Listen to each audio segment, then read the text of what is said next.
This is Space Cat's Peace Turtles, the unofficial podcast for Fantasy Flight's Twilight Imperium. Episode 43, GenCon Semifinals. Music by Ben Prunty, featuring Matt Martins and Hunter Donaldson.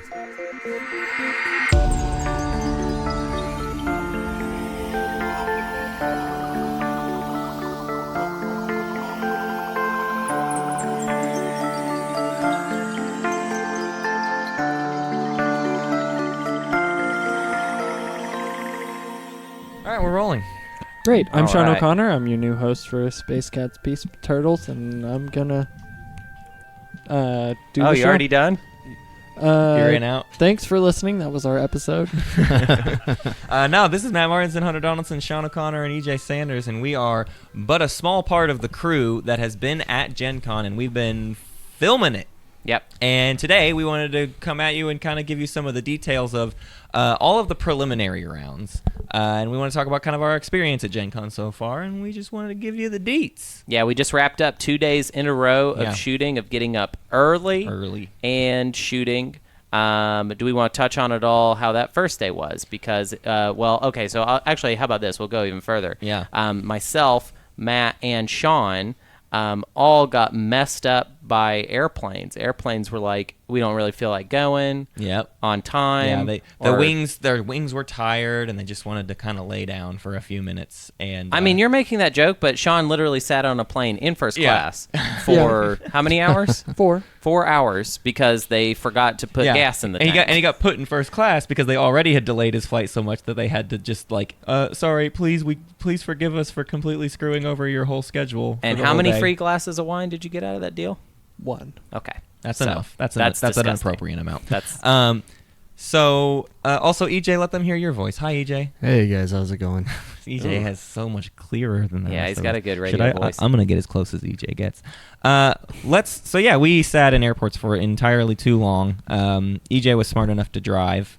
I don't know if smart is the... Yeah, that's not the way. It was quite the backwards haul enough to drive. He Arkansas. almost walked. Yeah.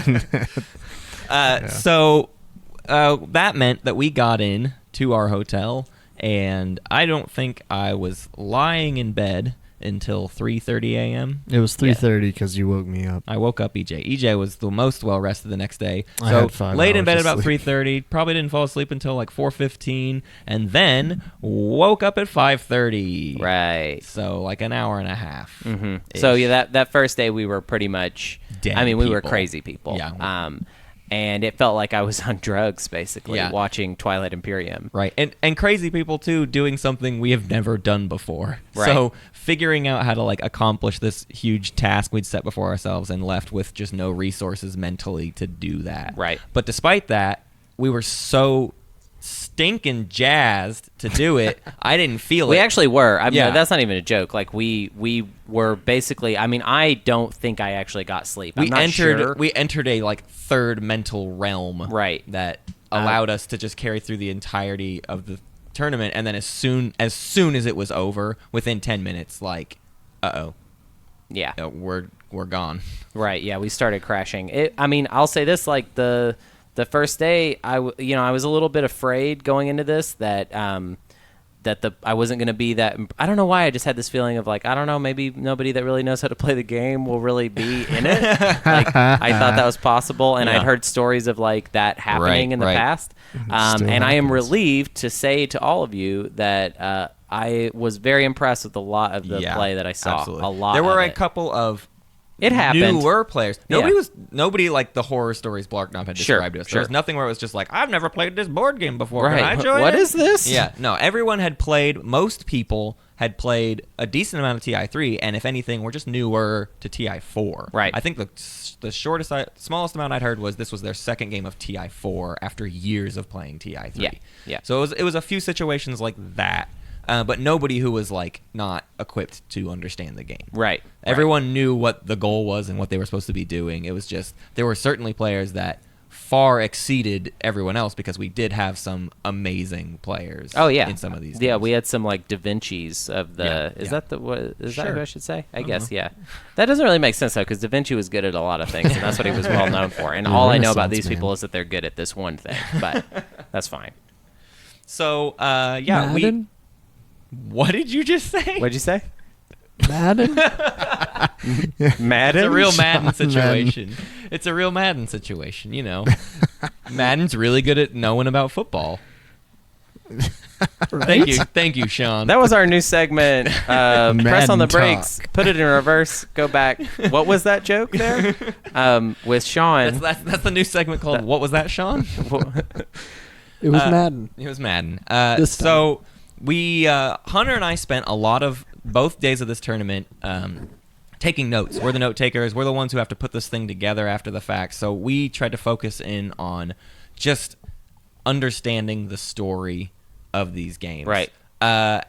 EJ was manning the camera. Sean was manning the camera. We had a buddy, Paul, manning the camera and helping do data dumps. Shelton was doing the same. All our buddies were here with us. It's a regular reunion for us. But we are about to get into, I don't even want to call it spoiler territory. We're going to talk about the prelim games, but the thing about what our Gen Con coverage is going to be is you should know the prelim games were not something we were able to dive incredibly deep into. Right. Like we will with the final game. The final game, we're going to capture every moment that happens. Right. And so we will, what the Gen Con video will be, or what the championship video will be is, let's break down every moment that happens in this one game. That team he just described to you, we're all just going to be focusing on Right. one game, whereas Right. for the last 2 days, we've been filming 3 simultaneous Right.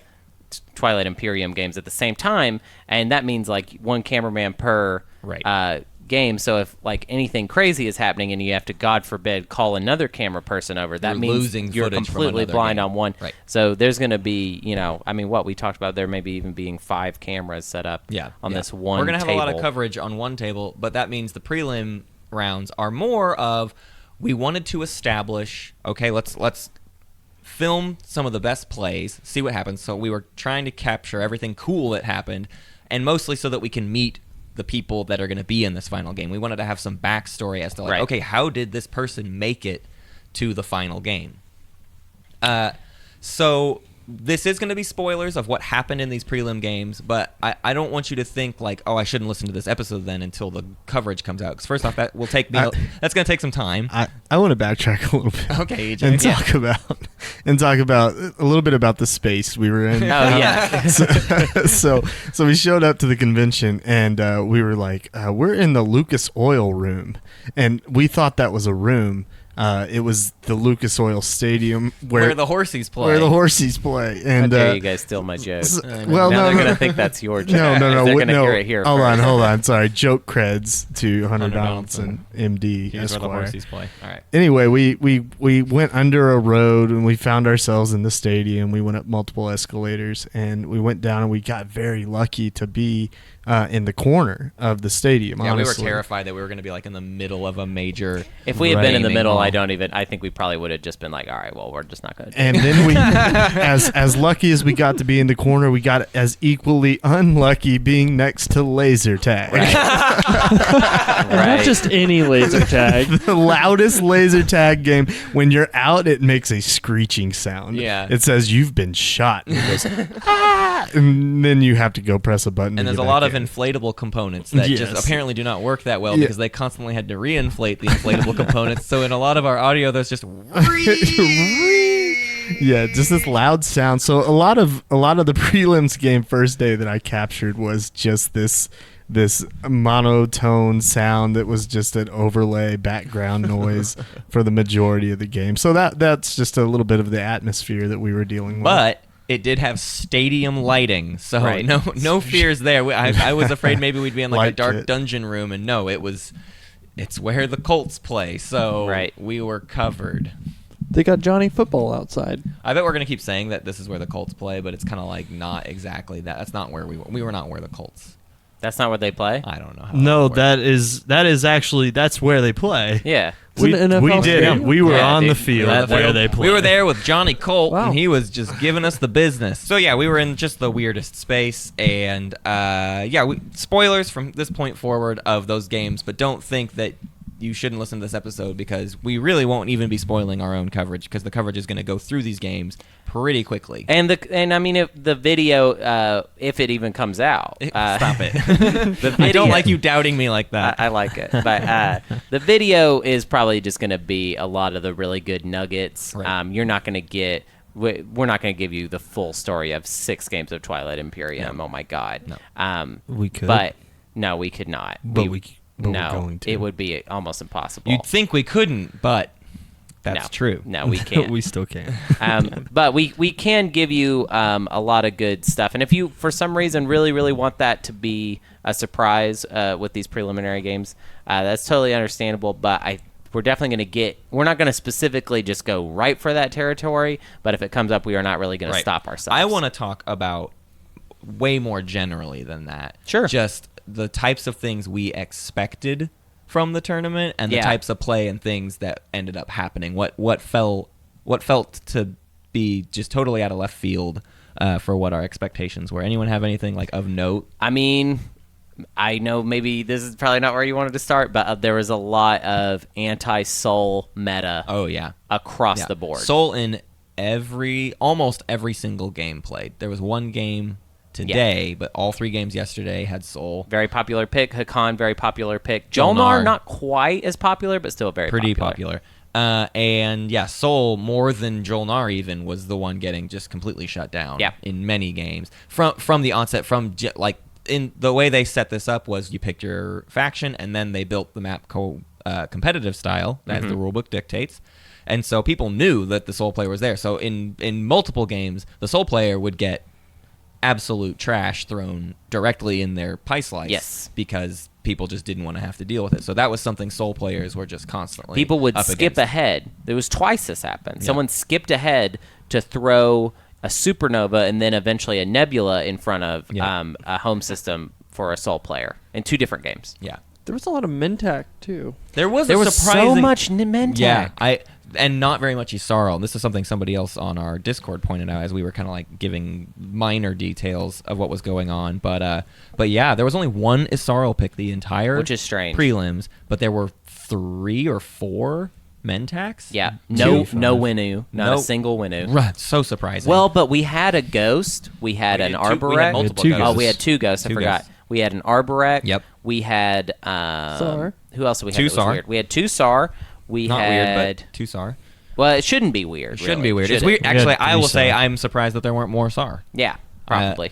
I think in a tournament setting, I think I expected more people to play like they were going for broke and just trying to like knock it out. Just trying to win. And Especially SAR in the prelims, you'd think you'd Right. just be like, I don't even care about being fancy. I just want to make it. Right, and I think SAR is a good contender for that, but no, only 2. I was really weirded out by very little Isarl. I don't know what's keeping people from wanting to pick Isarl, especially just considering how many of our players came from TI3 and had played very little of TI4. Maybe that's it, though. They're just afraid of the nerf. Well, if they're coming from TI3, because all of the newer players, that was kind of their thing. Yeah. Is that they were a little more TI3 than TI4. Right. And they might just be used to, like, Isarl not even being in the mix for that reason. You know what I mean? Like, they might have gotten used to, like, oh, we don't even We pick ban, Isarl because right. we don't do it. Right. Yeah. So, in terms of Galaxy setups, did we get any? I mean, the one I was looking at today was the worst desert around Mechatol Rex and between players I've ever seen. Yeah. I mean, it was literally people only put stuff directly in front of them and adjacent to them. There was almost no planets in contested territory, and there was nothing around Mechatol Rex. Yeah. It made for a good portion of the game a pretty boring game because there was just no reason for anybody to get outside. They of were their price turtling. list. It didn't take until the late game when the stage 2s came out, and it's like, nope, you're gonna need to do something. So then the game really started to get kind of crazy. But for a few hours there was not a lot going on. I mean, both the thing about my experience with these 2 days in particular is that I lucked out and picked I mean, I would say the best games Yeah. of both. Most both engaging days. game. The They were one just with great. people that were looking to do some playmaking. It wasn't Right. just like I had solid play in my games, but Hunter's games were ones where it was like, whoa, he would come over and tell me like what's going on in his game, and it would just be like, what? They pulled off, how did they do that? Yeah, it was super exciting. And they're like the maps that they built to play on were not like different, I feel like, from a cooperative style. They just did so good building it that it was fun to watch. Yeah. I saw it was a very aggressive map today. Yeah. Nothing in front of ghosts, which you would think would have prompted a ghost player to be gone. I mean, out of his home system and gone. Only took maybe 4 or 5 systems total the entire game. Yeah. Wasn't hyper aggressive like you'd expect a ghost player to be. That game was weird though. It was a slow burn of a game. Yeah, you had the slowest of the day. And it was. It was at least there were some interesting moments, but it wasn't like one of those things. One of the things we had mentioned before today's games in the prelims was how exciting it is when there's a game where a guy jumps out to, or a guy or gal jumps out to an extensive lead, and everybody then has to problem solve to get back in it, and then there's a lot of maneuvering. This game, literally everybody was moving up the map, up the victory point chart at the same pace. Yeah, you called it what? It was a horse race. It was literally a horse race. Would you where the Colts, where the Colts run? That's perfect. Would you say that that they were very like non-victory point focused? It wasn't that. It was just the victory points were odd for what the map setup was. It was just kind of odd to get the things it was asking for. It was similar to the game that ran pretty slow yesterday, which was we had 2 games where most of the objectives were control planet objectives. And that certainly slows the game down, but I think it slows the game down even more in a tournament setting, because I think what we ended up seeing is more often than not, I don't think we saw that many crazy aggressive plays besides in Hunter's 2 games. Like Hunter had all the crazy aggressive games, and then the rest of them were sort of like people trying to play it very safe and being really cautious. And so that meant the control whatever outside of a home system, control tech specialties or traits or anything like that, very few of those were getting scored. And in 2 games, that was the majority of the objectives, which meant those 2 games just were like non-scoring for quite a while. Yeah, there were some games where the victory point like randomness kind of threw them off balance. Like there was one that was like all control, like every control objective came out.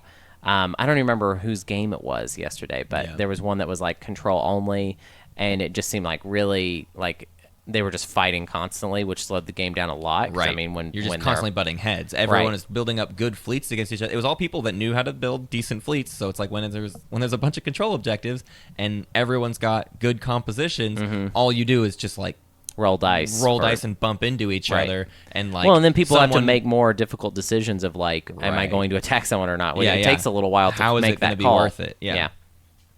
I think that it was. There was a lot of action, a lot of battles in both the one more than I see in the games that I play usually, in both the games that I had followed closely. I was surprised to see a lot of pie slices, or not pie slices, hexes that had 3-player or like 2 to 3 player. You'd see like one person on one planet, one person on the other planet, and then someone else takes and then space. Someone with a fleet sitting in there. We had multiple like double ups on Mechatol situations where it was like one person's sitting on Mechatol, someone else jumps in and attacks, and the other person jumps on immediately after that. Like there were multiple times where it's like suddenly Mechatol became like the craziest battlefield. Yeah, there was like actually kind of maneuver to remove a player from Mechatol that involved like one player attacking the space and winning, and then they couldn't really take the planet, and then literally like another player coming in behind them and being like, I got if you this. Retreat if you retreat out. Yeah. And I was actually a little bit afraid while we were watching the game that it was collusion, that they were actually working together. They were not, though. They did not know each other at all. They settled on a really specific deal that actually had multiple levels to it that we found out after the fact, like the number of things they kind of ended up trading for this thing to happen, where it was kind of like, wow, you planned this a lot. And it worked out kind of the best way that kind of thing is, in that one of them was like kind of already ahead of the pack. The other was like dead last. Yeah. And it ended up that both of them had a shot and one of them actually won. Yeah. But it really brought the player that was dead last. It really brought that player. The player got second place. Yeah, right. And was it dead propelled last. both of them, and this was in a game where one player was just way ahead. So that the person who had been sitting on Mechatol Rex beforehand was the like, oh, they're gonna win. They're just running Right. away with it. So these two players, both in fulfilling this thing, like catapulted themselves ahead of the Mechatol Rex player. Interesting about the aggression kind of thing is the Mentac. In most of the games we had Mentac, it felt like the pillaging just wasn't like bothering anybody. Right, yeah. No, there was it's weird because nobody- it bothers us so much. bothers but they us would so just much. like let them Yeah, do it just became a thing. It was like, yeah, that's what Mentac do, and we get it, and fine. Mentac pillage from us, so we just have to make it. We have to account for that. But in our games, it's always like, okay, what if this time you don't pillage? What if you then like? We're always trying to like, I think break it. that we actually in our group, this is an impression I got from watching other people play. I actually think that we give Mentac more power when we let that pillage like actually influence our decisions, because they were just letting Mentac skim off the top, and it just doesn't seem like that big of a deal, honestly. Yeah, nobody was trying to wheel and deal with the Mentac. It kind of just became a thing where like, no, the Mentac is just gonna scrape what they need to They're get. just gonna take their little tax, and who cares? And that'll make them an average amount of money. Political stuff was good. Political stuff was really good. Agendas were fantastic. Man, that's the one thing Wheeling and that dealing. Yeah. If Me any- and Sean saw some great agendas today. that's the one thing I feel like I hated. They're hard. That's hard to capture in this preliminary setup that we had, and that's what I'm most excited about for the finals. Is that we'll be able to get really good coverage of the the agendas. negotiations that happen in the agenda phase. Because it's impossible to capture multiple people all talking at once in the room where we don't have good audio control. And there's three laser different tag games, and there's laser tag, and like tomorrow we'll have so much more control over the situation that I'm very excited to be able to break down like the level to which people are getting in each other's heads and negotiating and really making political stuff happen, because it's been very fun to see at this kind of level of play. Well, I mean, there was stuff that the player that won the game I was watching today, that player did negotiating wise, that I didn't notice when he did it. Right. He told me about it afterwards, and I was like, oh wow, I can't believe he did that. And I watched the whole time. I mean, I was Right. pretty much just stuck at my table taking notes, and there were just things that because of the noise I wasn't able to like filter out because I Yeah. wasn't sitting directly at the table. Right. You know. Right. You have to be I- like part of the discussions to know what is all happening between Right. them. Right. I definitely saw the best use of Sport for the Throne, or my favorite. I don't What's that? know that it was the best, What was it? but it was. Are you But- talking about the Soul player today? Yeah. Yeah. That was pretty cool. Break it down. Well, is this It's too fine. much of a spoiler? No, Okay. no, throw it out. Throw it out. It's He good. was about to get knocked out. completely eliminated. He had No, lost. no eliminations. We No we eliminations, but were it- hoping it for came him, close a But couple this times. was effective. This was one of those like you might as well be eliminated. Yeah, because he you're, had no space dock. It took him, I think, 2 rounds before he got a space dock Yeah. again. Yeah. That was Um, horrible. Yeah, he had 3 or 4 was awesome. like land units, like Yeah. infantry on like 3 planets. right. So what did he support for the throne to do? There was the player who had by and far. Yeah. The Arborek, we'll say it. They're an Arborek that was Yeah. Arboreking pretty hard. They So were hard. having a good snowball, just got off to an amazing start and was I mean, everyone was like, how are we going to stop this thing? And then the soul gets knocked out, and so And he throws his support for the throne just to at the Arborek. To Arborek. who was already so far ahead. So it makes Arborect a target Right. hard to throw off of him and gives Arborect an incentive Right. to cover it. Yeah, I think all of our first reaction was like, "Oh, that's so trolly. That's so. Why would you do that?" But then it's like, well, But, no. Well, you have to because know where if the us- Arborek was, because Yeah. the Arborek was at. The thing was, the Arborek we saw today was amazing, and they got to like 5 points really, really fast, and everyone else had like 1 or 2 points. It was very alarming, and the thing is, in that context, the Soul doing that play was that's what made it not trollish, because it was like you're giving a player that is ahead but actually has a lot to lose a very real reason to like keep you in the game. Like, that's what it became. It's like, okay, Sol has 2 planets with some ground forces on it, and so I could keep this even bigger lead. Like, I've become such a lead, I kind of just need to close it out. So keeping this support for the throne is actually very important to me. Right. So I need to prevent Sol from getting eliminated, or else I will have to work even harder for this victory. And it's weird because, like, the kind of thing that kind of undid the Arborek in the late game was that greed and investment in the rest of the table. If the Arborek had just kind of like doubled down and just stayed with the strategy that they had going, they probably would not have lost. They probably would have won solidly. It just would have taken some time. And I think that the Arborek didn't really like swing out on Sol's behalf. I get that is what the Sol player wanted, and it was smart.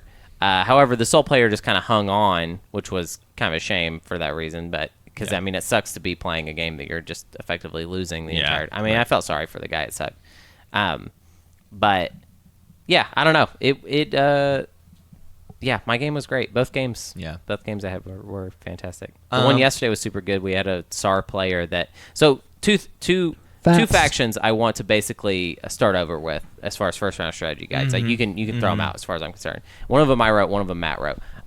SAR and Arborek. I just want to start over. Yeah, I'm not saying everything we said in those episodes is wrong. That would be ridiculous.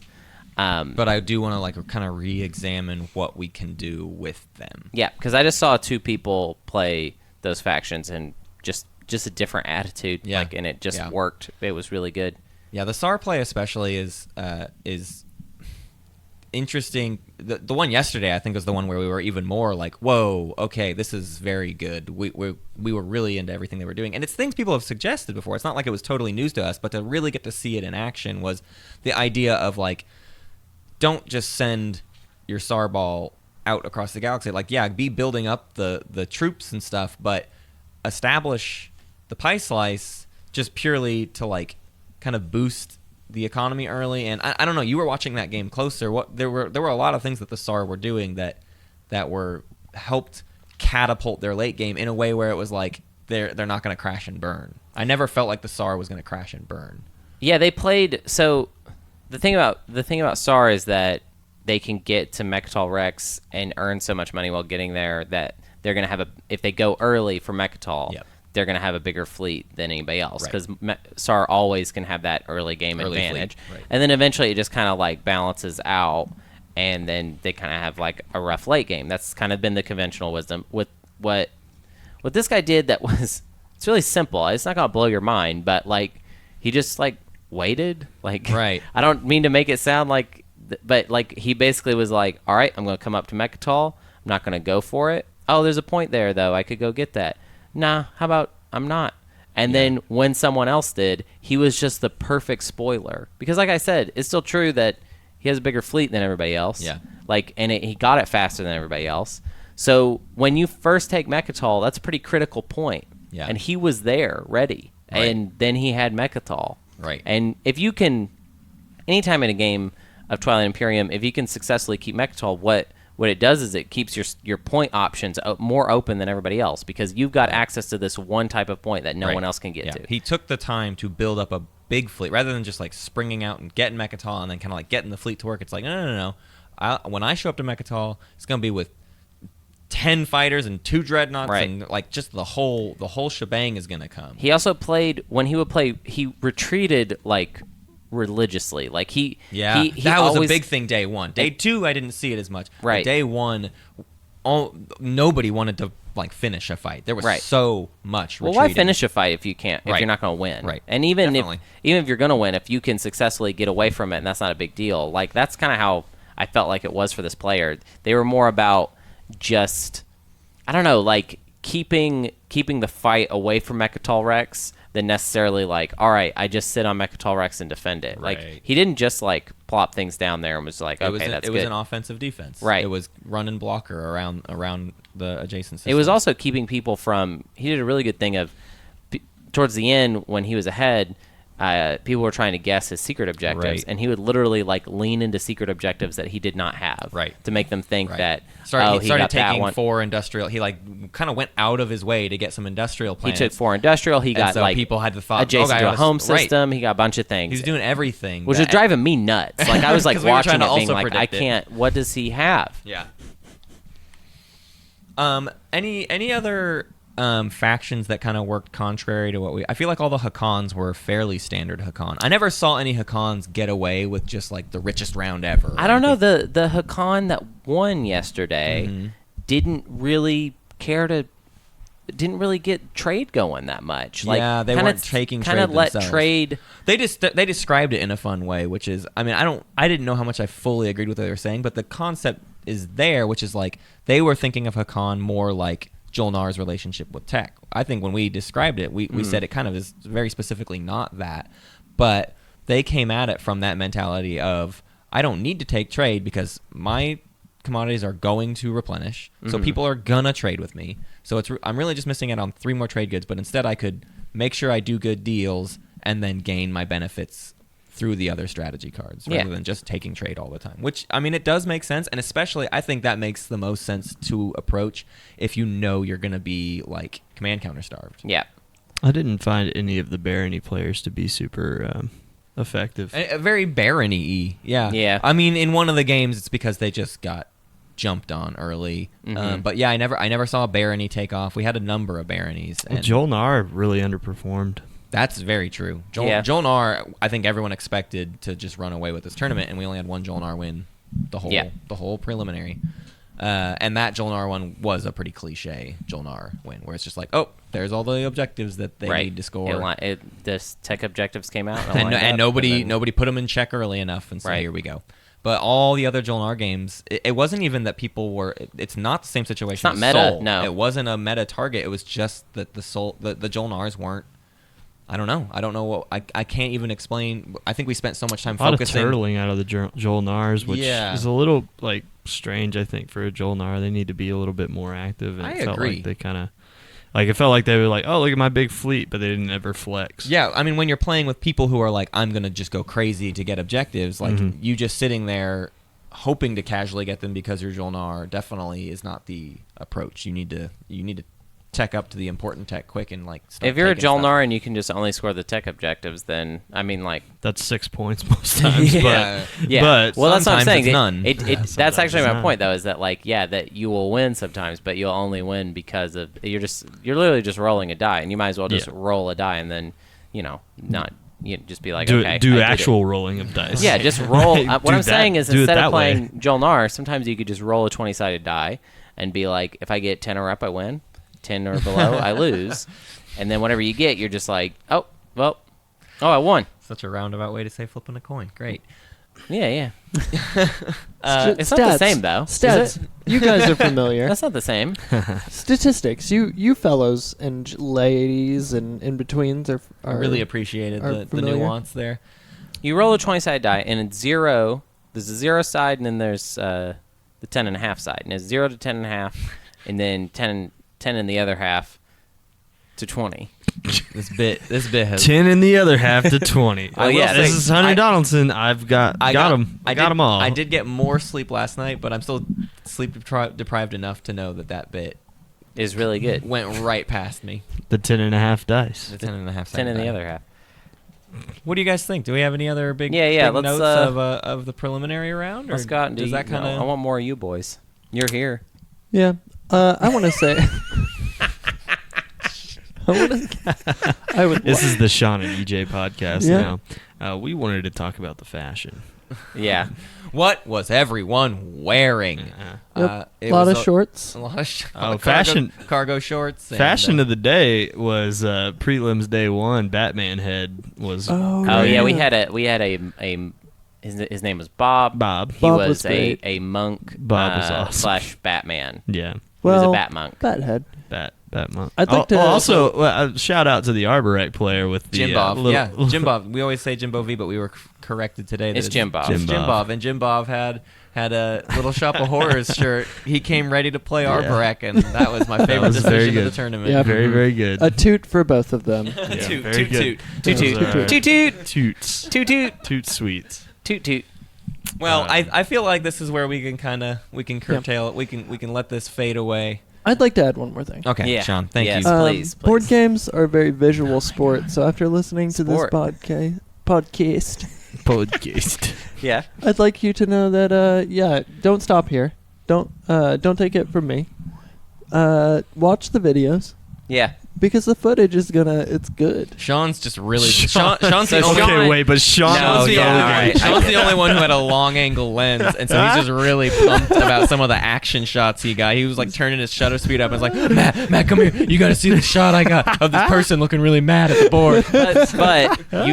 The thing is, though, you saw some of that stuff and you were like, oh my God, It blew can't my believe mind. this. This is I'm so out of this excited. world. Dude, Yeah. nobody has filmed Twilight Imperium like Sean did today and yesterday. He put me Nobody to has done shame. that. I mean, I've spent all that You money put on yourself to shame. I did EJ panning shots all day. That was it. I was like, EJ well, this is it. EJ had the camera that had the ability to just dead roll through the whole game, and he had a remote control that allowed him to zoom in and out. So was fun. we would look over at EJ's table, and EJ would just be sitting down. He wouldn't Yeah. even be just at like the crush camera. Just point the remote Crush out it. like, nah, Meanwhile- zoom out. This is a good time. Meanwhile, to zoom out. Sean was like under the table at times, Sean's like below the Yeah. table, and I was like, "What are you doing down there?" And he's like, "Getting the shot. I gotta get the shot. Gotta get the shot. Really gonna get the shadows and the lighting right down here." And I'm like, "Dude, just get a tripod. That's what I have." Sean was like paparazzi for Twilight Imperium. It was just like he would just pop up out of nowhere. It's like, whoa, what are you doing? He's like, well, this is where the focus pulling is going to be really good. You ever heard of a vanishing point, Matt? This is art. That being said, I'm available for hire. Let me know. There I we only go. shoot Twilight Imperium games Yeah, though. so Only- I'm only- God, but not you gonna made do- him look good. I'm not gonna do your Yahtzee games. I'm not gonna do your Monopolies or charades. Yeah. I do want to add that Indianapolis is a nice town, and Okay, it, sure. I mean, no, it's like a suburb that got out of control, but it's kind of what happened. Suburbs that got a big ego. Yeah, it was like, well, we can build big buildings too. They got a lot of statues up really- high. It's very confusing. So you town. can't enjoy them. Yeah. I Well, you can't can't wait touch to, 'em. I can't wait to fade this out so that Hunter and I can go to Errata. Oh, what? We have to do a rata? Probably. What I did we don't do know. last Maybe not. week? Maybe this just fades to black.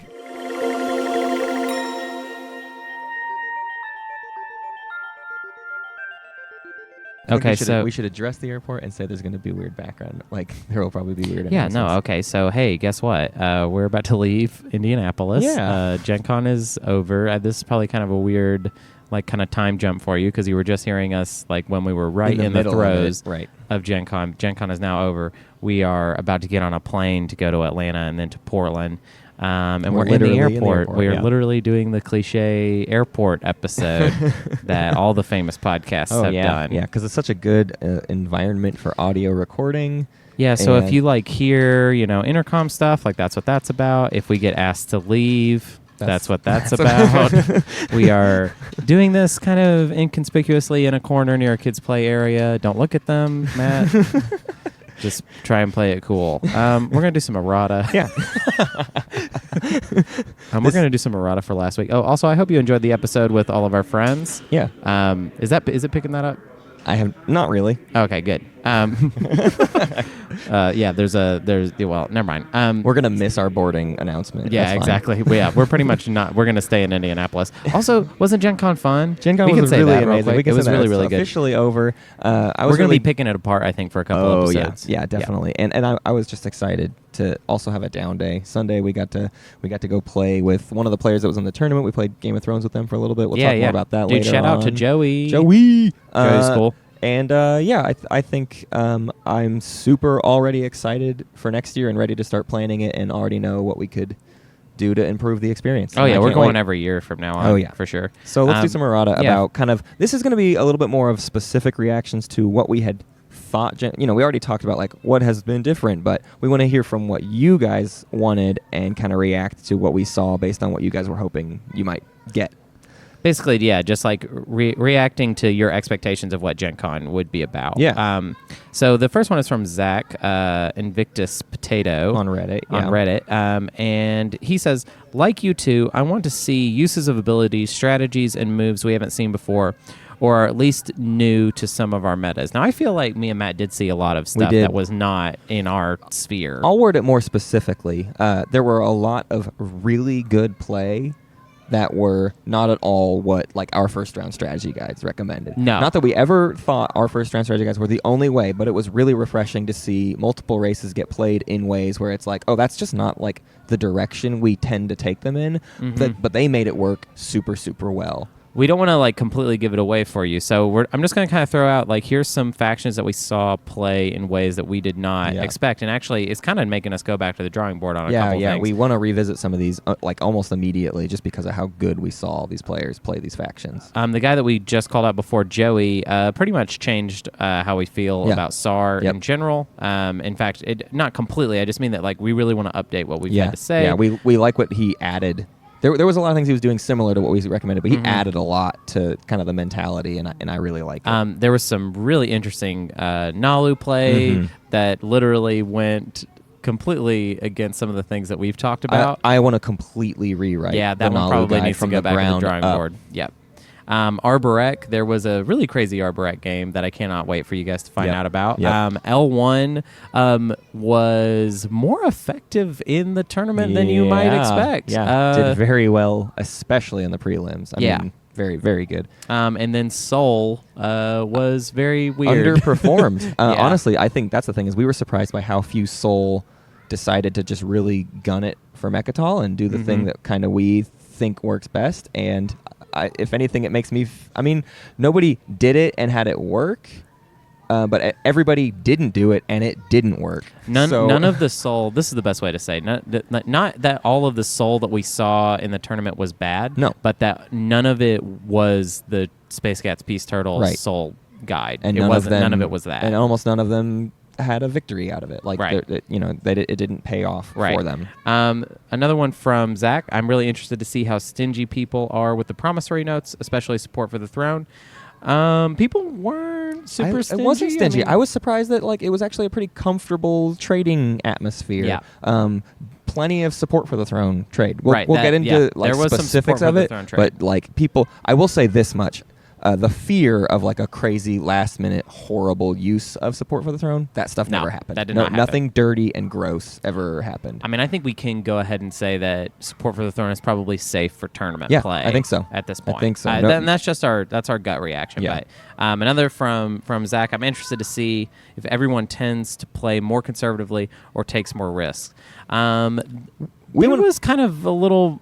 It was weird, actually, in this regard. It really depended on the table, that's for sure. Right. Some of the tables were very, very risky players, and then some of them were playing more conservative. But I think a lot of it had to do with the fact that the map building was a competitive style versus cooperative style. And that's the biggest surprise for me is kind of because we just never even play competitive. Right. There was the most room for surprise there. It's just, I just don't even know how people think about what they place when they place competitively because I haven't done it in so long. Right. And we saw lots of really interesting decisions in the map building process, and it went both directions. I mean, there was somewhere it was like, whoa, you're putting that supernova in a place that is really dangerous, or then the opposite of that of like very, very conservative plays to call out like the part of that Arborec game that we can't wait to go in more detail on. The map placement was incredibly specific to how they were able to do everything they were able to do. They would not have been able to get away with their move without competitive map building and like what they had at their disposal. Yeah, it's kind of crazy how competitive map building really does like kind of shape the type of game you're going to get. And honestly, in a way, like I this tournament kind of won me over on it a little bit. Now I had one it's definitely game spicier than cooperative. It leads to some fun decisions. We did have a couple games where it was absolute deserts around Mechatol Rex, and that made for uninteresting games through the middle and a lot of other portions. But a lot of them were pretty wild. Yeah. Now, I think you'll see a lot of people argue the ones that were the most wild were probably some of the weaker prelim players not putting anomalies in wise enough positions. Like sure. overly aggressive, screwing someone else over, and then that person retaliates, and then it gets just really messy too fast. I also am not. I mean, I'm not ready to kind of come down on what is appropriate for tournament play versus definitely. cooperative and competitive. I think there probably is a happy medium. I think there is a spicy cooperative or a preset or something like that. I'm still but feeling yeah, preset, I'm but not who ready knows? to come down on that. Anyways, the next one is from Scotch Tape 22.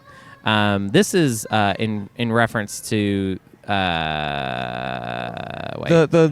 Well, so this is essentially about whether the likelihood that we were going to see an expansion announced by Fantasy Flight at GenCon. Which we did not. we did not. At all. We can say that because it's happened now. Yep. But he says, I agree we probably won't see an expansion. The game isn't as jank as 3rd edition. I think they will want to wait just a little longer to make sure that they balance it properly. We are so close to the game to end all games TI3 was touted as that I would rather see them do a good job with that. Essentially just saying that like TI4 is such a complete experience and actually quite well designed and balanced. Yeah. Despite there's like some tech imbalances and like the Winu Sure. isn't as good, but that doesn't mean it's a broken game. Like the game, I mean, TI3 functions very shipped well. with like real problems that needed to be solved pretty quickly. The Imperial card and fighters were completely broken, and there were lots of problems. And so that first expansion came out a year later, because they had to fix it. But then the next expansion didn't come out for 5 years. Right. So it's not like they just come in here and turning around a quick product. And TI is a big monster to design around, and it's not like they can. I like the point here of like I would rather them take their time with an expansion and make sure it does like not throw anything off the pattern too much. I want to keep things nice and like somewhat balanced. I mean, if I don't need them to make a perfectly balanced game, but I definitely don't need them to throw in a bunch of mechanics that completely throw it all over the place. Right. I think honestly, when it comes to theorizing about what the timing of an expansion could be, the fact that with TI3 we had that expansion within a year for some very specific reasons, and then we had another one in 5 years, I would say for everyone out there that's like, what should I expect? My personal thing, like this is just Hunter talking here, just split the difference. Right. That's what I'm thinking. I feel that. I feel that a little bit. No specific prediction even, but just like, I mean, like less than 5 years makes sense to me. 1 year, no way. 5 years also, probably not. Right. Somewhere in there. Yeah. Somewhere in between that. Why not? This last one is from RoboFish off of RoboFish's Corner, whatever that's called. This is RoboFish coming to you live from RoboFish's Corner. I'm a Fish Bowl. This is actually more of a specific errata for last week because we did not mention the Christian T. Peterson retiring. And he's just saying, I'm a little surprised that you didn't mention that our glorious leader, Christian T. Peterson, is retiring. Yeah. We actually they announced that about 2 hours. 2 hours before we started recorded, recording. and we were like, whoa, that's weird. And then we just sat down and recorded an episode, and we And didn't even completely think to forgot. say anything about it. Yeah. And it's really ridiculous. And you know what's Stupid funny of is that us. we could lie right now. Yeah. We could have said like, Oh, we recorded we too recorded soon. before. If we had recorded 2 hours earlier, we wouldn't have even found out. Honestly, I'm going to say this though as like a makeshift defense. It had just happened, and it just felt like, are we really just going to start commenting on this just like as it's? We're not like a breaking news like type guys. No. I think you're definitely going to hear us talk about it. Yeah. You're in fact going to hear us talk about it in something that was already recorded. Just a little tease you. Right.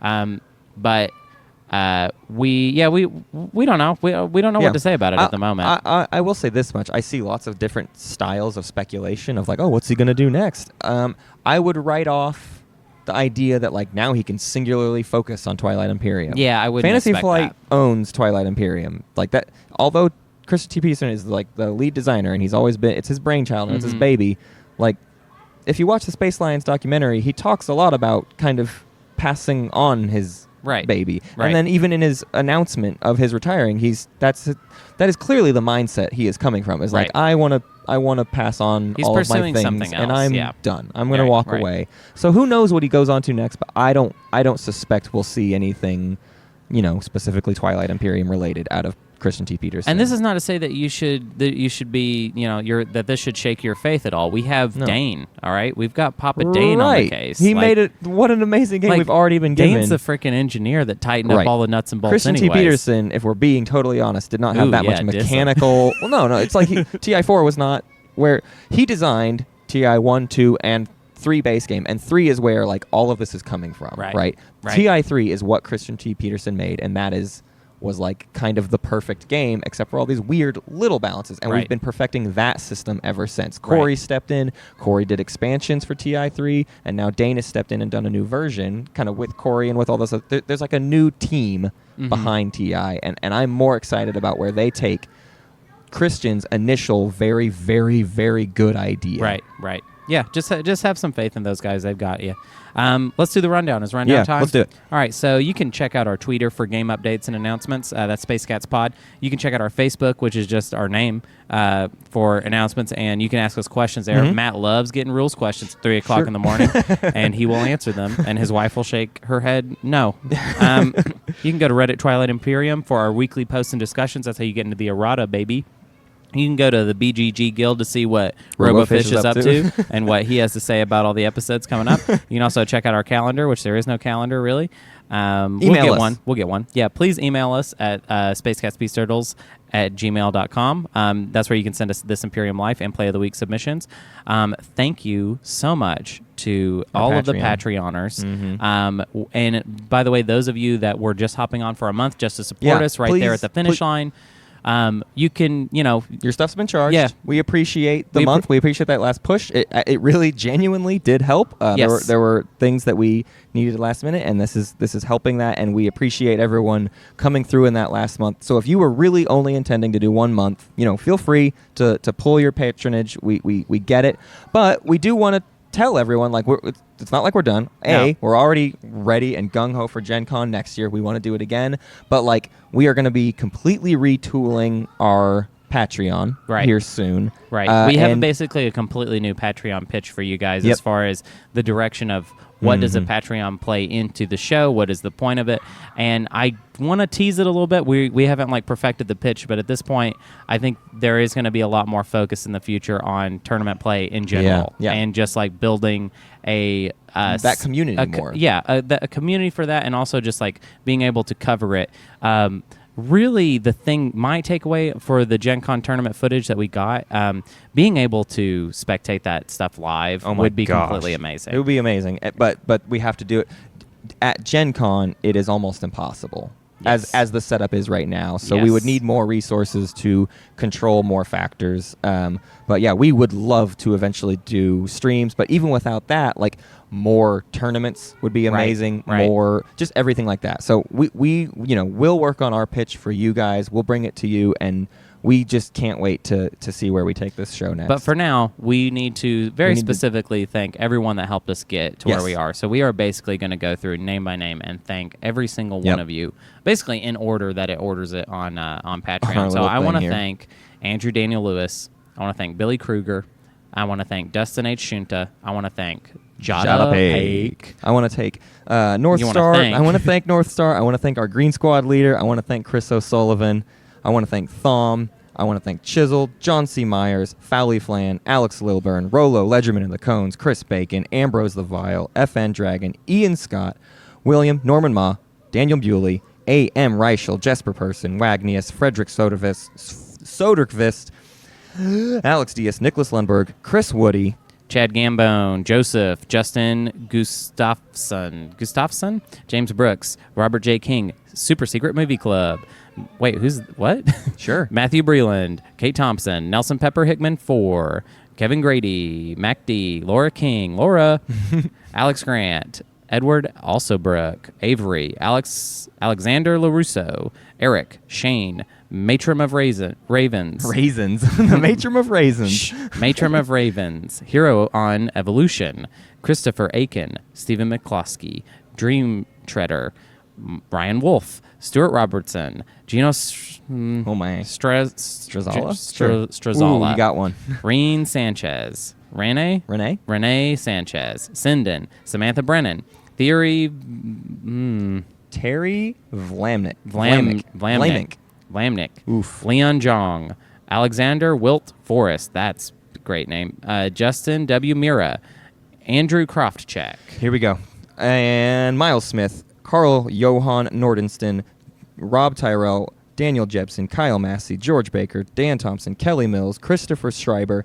Earth Flame. Dusty Erker. Benjamin King. Adam Richardson. Torben Quasdorf. Adelphia.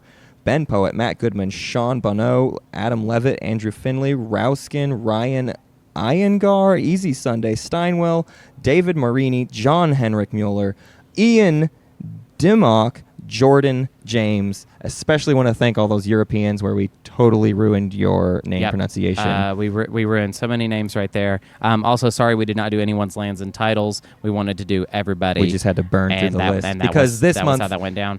Gen Con was because of all of you. We have to just thank you so much. It was the experience of a lifetime. We can't wait to do it more, and we only were able to do it because of everyone who contributed. Because of you all. And I want to thank all the people who contributed in previous months and just didn't happen. That was our August list. That was the last that final was everybody push. that contributed But I want to in thank August. all the people who also have been donating since we started the Patreon. Yeah.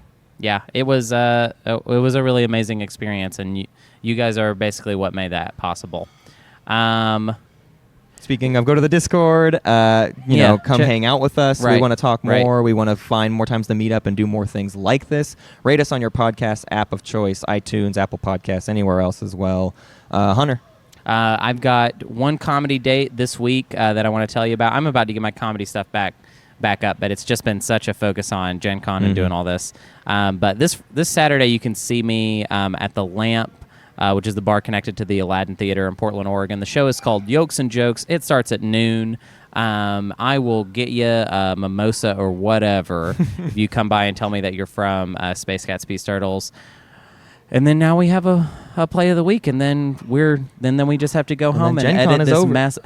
Tell them how many gigs the tournament footage Over is. 500 gigs. 500 which, gigs I don't know, of some people footage. might be like, oh, that's less than I would expect. But, I mean, it's a lot. To me, it's a crazy amount of footage. 560 gigs. We ran like 4 cameras for most of the tournament simultaneously. Yeah, we have a lot of coverage, and we were hoping it's going to make some really good stuff. So, don't think that we're like, oh, cool, sign it off. We're done with it. No, our work really just begins. But I'll say this much too. I'm gonna do my best to get this as fast as possible. But again, 500 gigs worth of data, lots of shots, lots of crazy camera angles from just like insanely tight, and I have to like we have dissect some amazing this footage. I'm though. really excited. Like some of it looks so it's so cool, good. but it's gonna take a bit to like really sift through and Can we get thank something the crew ready real to go. quick? Yeah, Let's we gotta just thank thank Sean them. and EJ and Paul and Shelton and Connor. We have to thank Connor. We have to Isn't thank that crazy? Connor, the Shelton. We have to Man. thank Shelton. well, we're always thanking Shelton. Yeah, in all that we do. Right. All right. Let's do a play of the week, and let's get on this plane that is boarding right now. Yeah. Oh, my God. So this is from someone else named Hunter, not Hunter Donaldson. Hunter sent us a really cool play of the week, but it was like your typical Yasaro play. It was like, I have a bunch of action cards. I did this crazy thing, and it was a good play. But I want to highlight something within Hunter's play of the week that is a little bit more special to me, even though it's a much simpler thing. So Hunter, you had a great play, but your extra player did something very wacky and very fun. Conquer the Weak had just been revealed. That is the public objective where you need to take a planet in someone else's home system. And Muat had left their home system relatively unprotected with 1 PDS, 2 fighters, and 1 infantry. However, since the Xcha did not have the movement needed to take over the Muat this round, they maneuvered their flagship beside the Muat's home system just to discourage other players from taking an easy 2 points. That's a really fast statement, but that is a brilliant idea to me. Just like, oh my gosh, Muat's weak. Everyone knows Muat's weak. Yeah. I'm just going to get over there, and I have to defend Muat until I myself can take it, and it is very it's such obvious an that extra I'm doing aggression that. style play, Yeah. and just the idea of using the flagship for like area control like that is just that's super fun. So delicious. That's super fun. We didn't freak out the kids in the play area, which is great. They Hopefully mostly you didn't hear ignored too us. many announcements. Right. If you heard our names getting called and we didn't, just go ahead and let us know, and we'll please go get on our flight not a in live 2 days. podcast. This doesn't make I know. sense what We're you're saying. still in the airport right now. No, hopefully we are home. Hopefully we're home now. Hopefully we're home now. Yeah, I hope. Thank you guys so much. Thank you.